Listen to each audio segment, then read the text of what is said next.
एक बार तथागत गौतम बुद्ध से उनके एक शिष्य ने पूछा कि बुद्ध मैं क्या करूं, मेरा मन कहीं लगता ही नहीं है। मेरे मन को मैं शांत करना चाहता हूं, मैं मन को एकाग्र करना चाहता हूं, लेकिन मेरा मन कहीं भी नहीं लगता।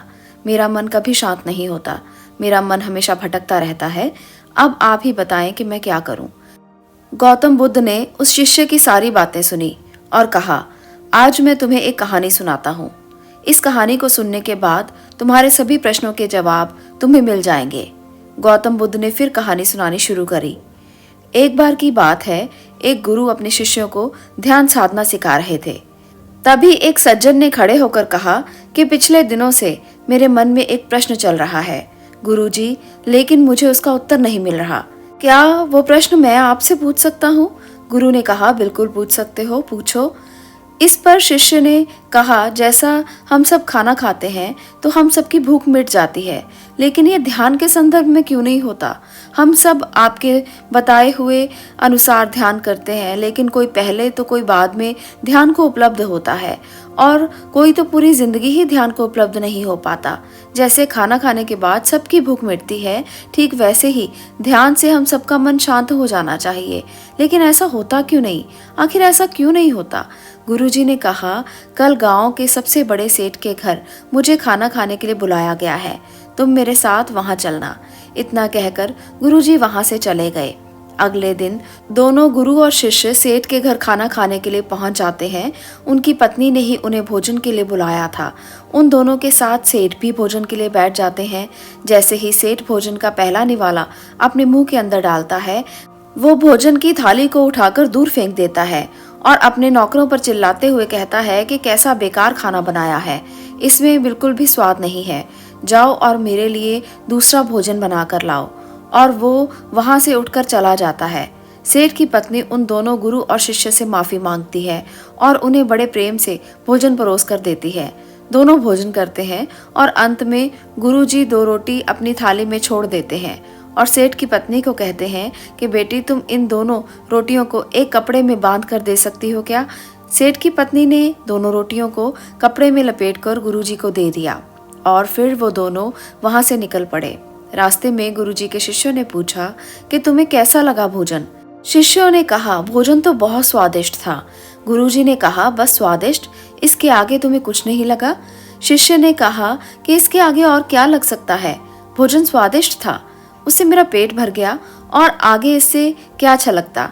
तभी गुरुजी ने शिष्य से पूछा, जब स्वादिष्ट था तो उस सेठ को भी अच्छा लगना चाहिए था, परंतु उसे तो भोजन बहुत बुरा लगा, आखिर ऐसा क्यों हुआ?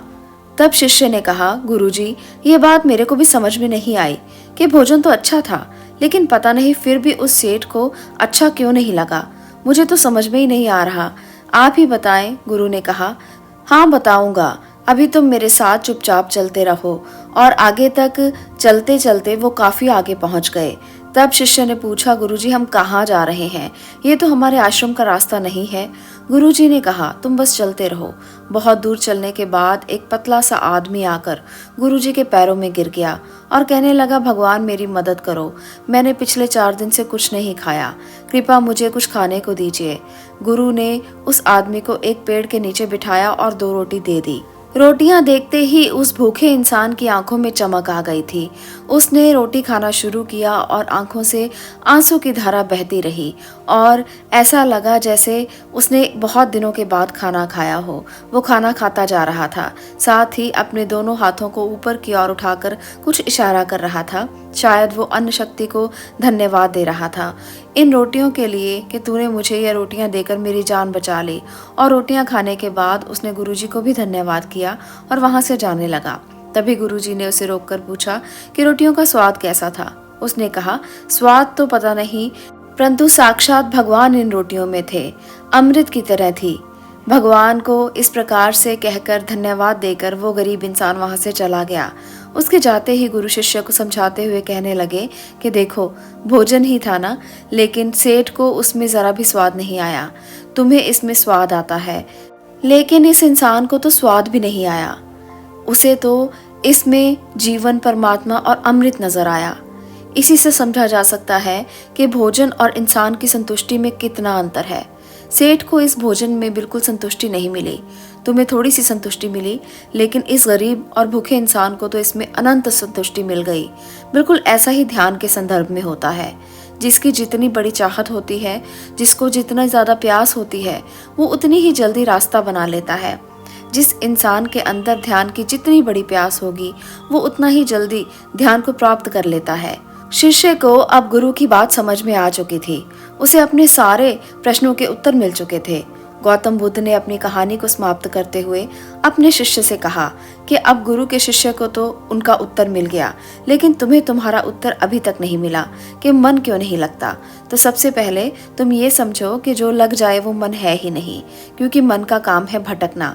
खासकर कोई वस्तु हमारे पास अधिक मात्रा में होती है तो मन उस वस्तु से ऊब जाता है और उससे दूर भागने लगता है। जिस तरह से उस सेठ का मन भोजन से भाग रहा था।